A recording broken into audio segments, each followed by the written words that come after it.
buckle up because I got a good one for you today. Oh yeah, it's a 992 GT3 RS.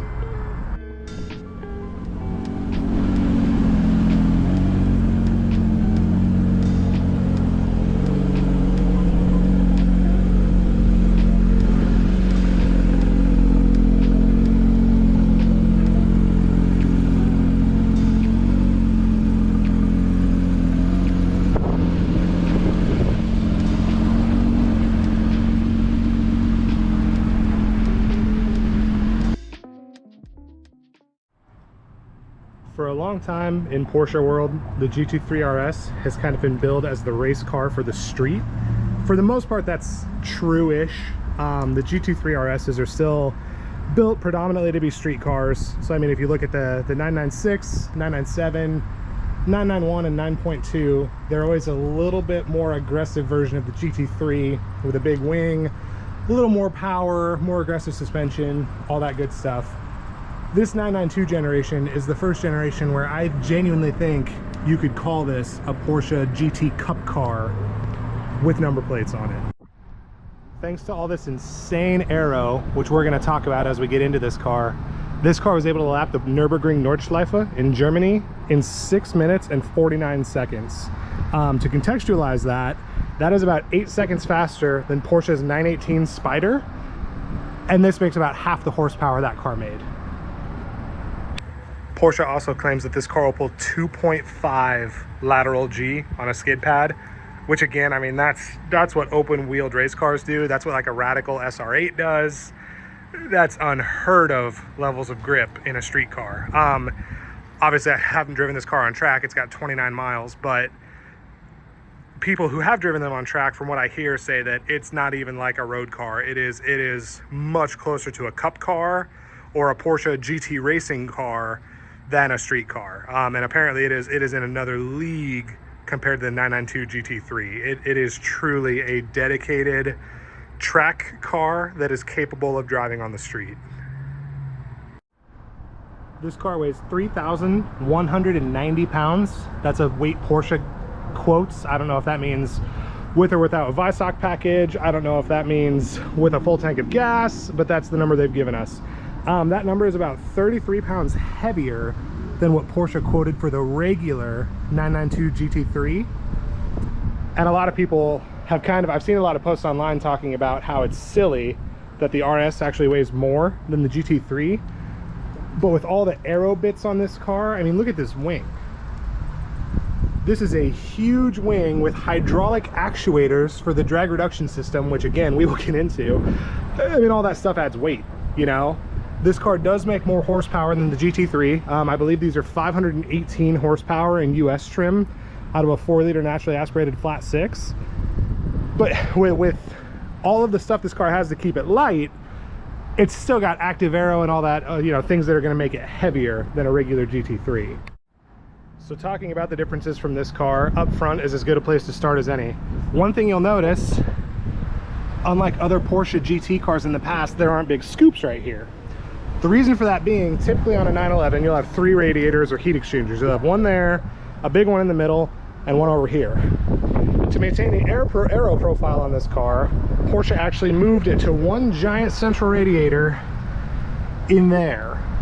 What that does is it keeps the air flowing down the side of the car, where Porsche wants it to go down the side, and then flowing over the top of the car to feed into the intake back here. Since the front end is just a radiator, it means that there is no frunk in this car like most 911s have. There's no storage up there of any kind. So, you know, if that's a consideration in your GT3 RS purchase decision, then I'm sorry to inform you. This car also has active aero up front, so actually behind the headlights here, where there are normally heat exchangers and radiators, there are actually flaps for a front drag reduction system that can actually stall this front diffuser down here under the car to give you a little bit more speed. One thing that this also does, these flaps actually direct some of the hot air down the side of the car, and you can see these cutouts behind the wheels. I mean, the actual functional aero on this car is absolutely insane. But you want the hot air to go down the side of the car so you can feed that nice cool air over the top of the car, feed the wing for the downforce, and into the intakes. These side scoops aren't actually air intakes for the engine like they are on something like a turbo. They just direct air through the wheel well and back out here. The only intake in this car that takes in air for the engine to breathe is right here and back.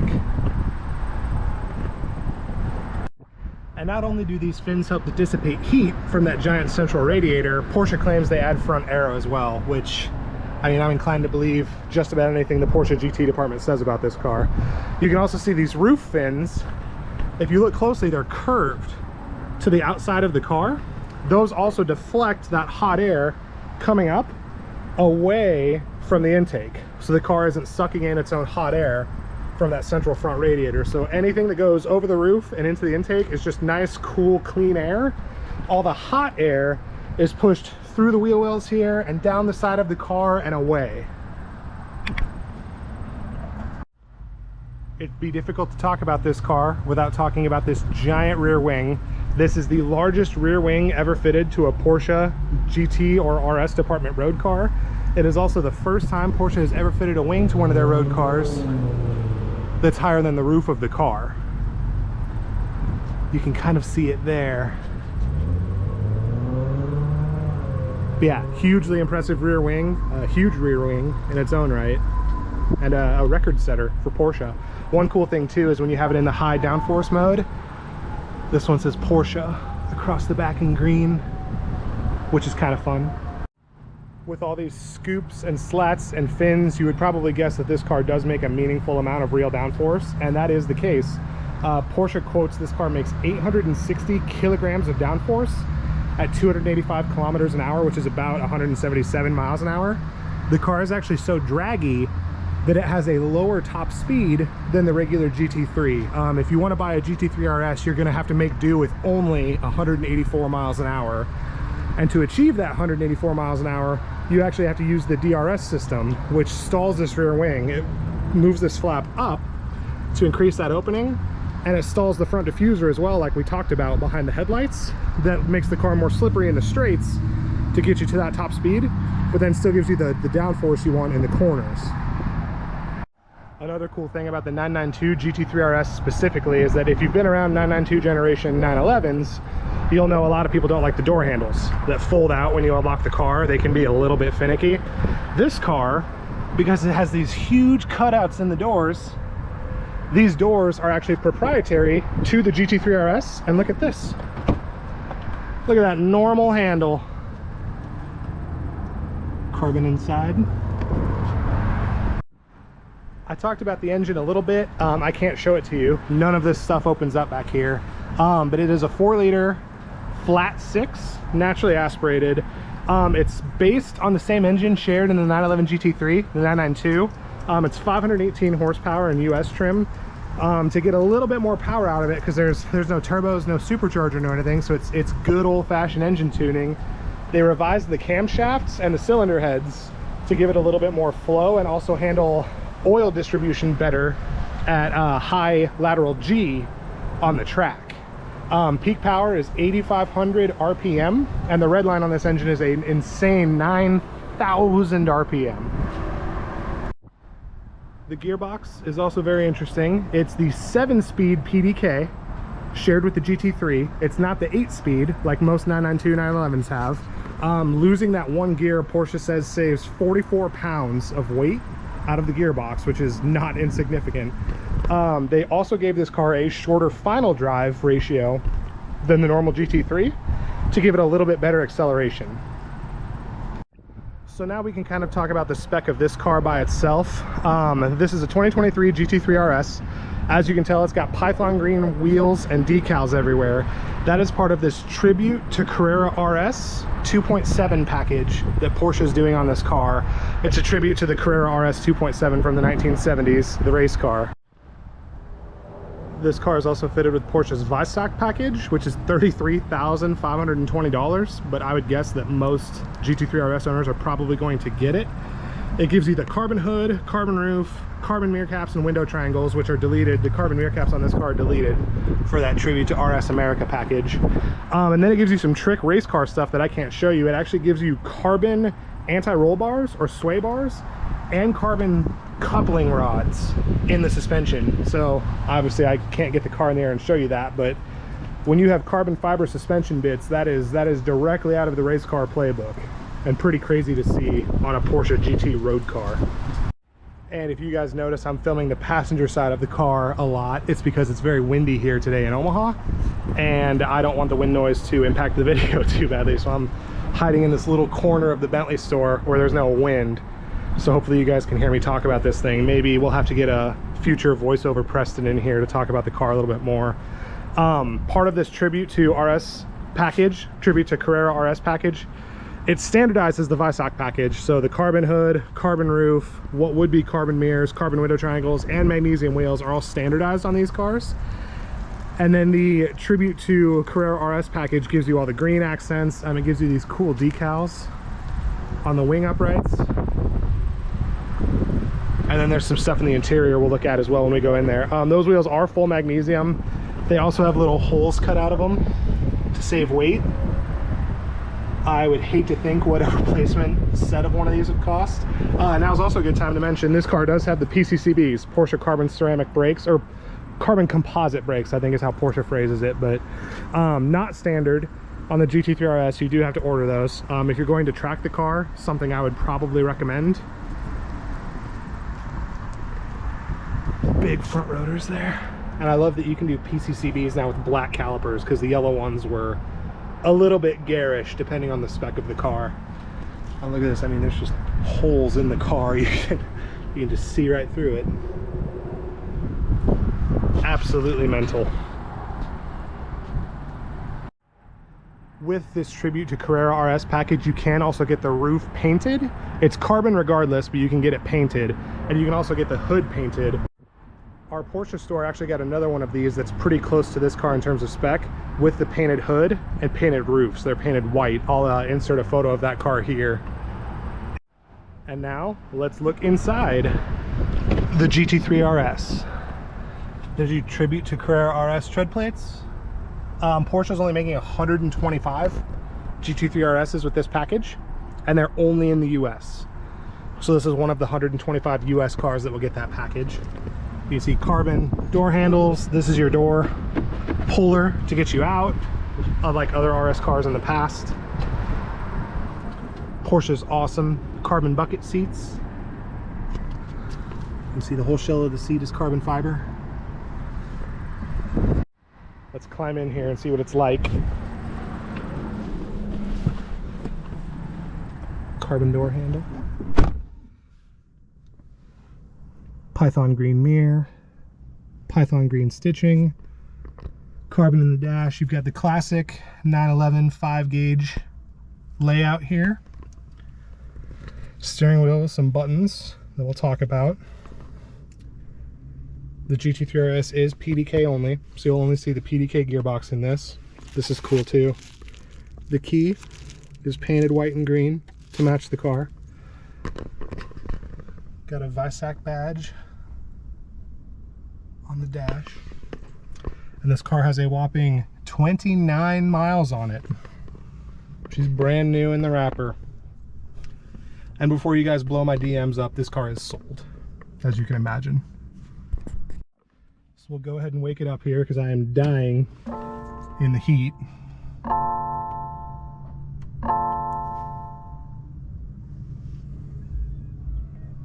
And I'll roll down the window so we can get a little bit of sound.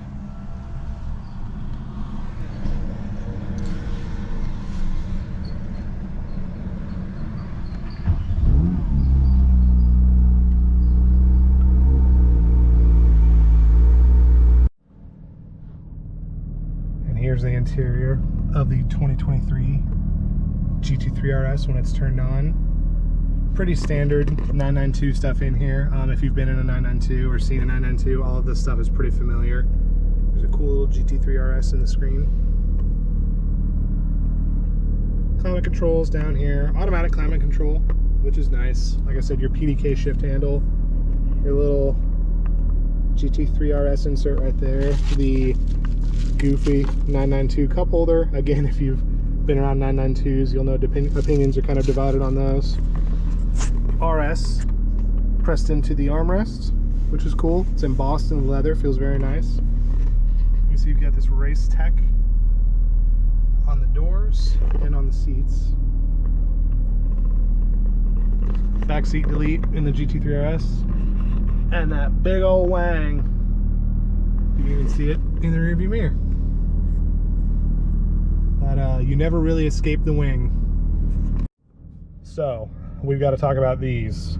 These buttons are a first in any Porsche road car, any Rennsport RS car, any GT car. These are straight out of the Porsche Cup Car playbook, and this is part of why I say that this car is the first GT3 RS that can really be described as a race car for the street.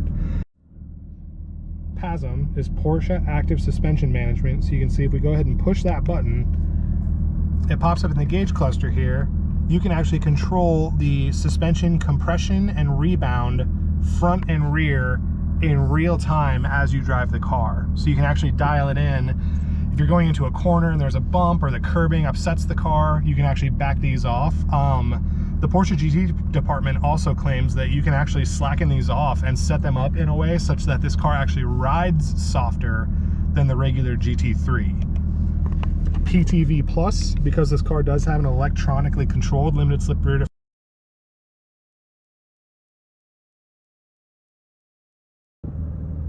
Sorry guys, my GoPro overheated, so we're going to switch to the trusty old iPhone 14.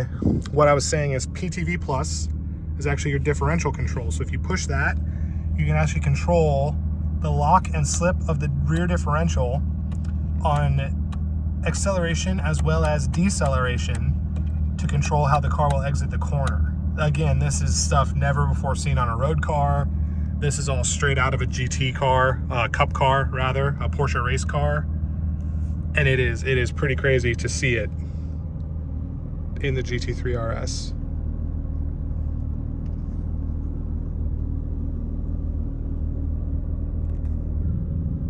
Like other 911s, you've got your nice PDK shift paddles back here. These ones have a very satisfying action to them. Feel very good to use. These are just normal radio controls. This is your sport chrono, so you can actually record your lap times around the track. And it'll actually pop up here in the screen and show your lap times in real time, which is fun. This is your scroll wheel to control this little gauge. It'll show through various parts of the car, various metrics of the car. Again, pretty standard to the 992 generation, and even the 991 generation had a similar thing. Over here, you've got a very important button called DRS.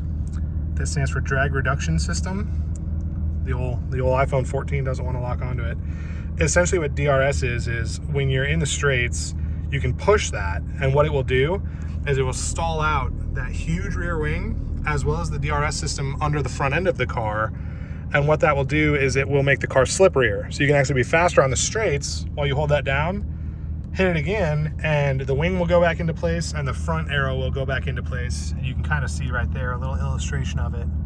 And then that will give you the downforce you want in the corners when you're on the track with this car. Again, this is the McLaren F1, or the McLaren P1 and the McLaren Senna had DRS systems. Ferrari has kind of a version of it that's in their active aero, but it's not quite as straight out of the race car playbook as this is, because most Ferraris don't have giant rear wings. But again, I mean, I know I'm sounding like a broken record here, but that truly is, I mean, something that up until now you really only saw on race cars and seven-figure hypercars. And here it is in the GT3 RS. So since I mentioned the P word, price, we should probably talk about it. MSRP on this car is $340,110. Very expensive. I mean, the 991.2 GT3 RS didn't cost anywhere near that. MSRPs on cars across the board are kind of going up. Kind of irrelevant to this car because it probably sells for 1.5 times that pretty easily. I think if you wanted to buy one of these really early GT3 RS Visocs, especially with this tribute to Carrera RS package on it, you're talking well over 6 figures over that $340,000 MSRP. Very rare cars, very desirable cars, and people are going to pay up to get them. this car is in its break-in period, so I'm not gonna go too ham on it as far as revs or anything like that, but we can give it a few revs just so we can hear it.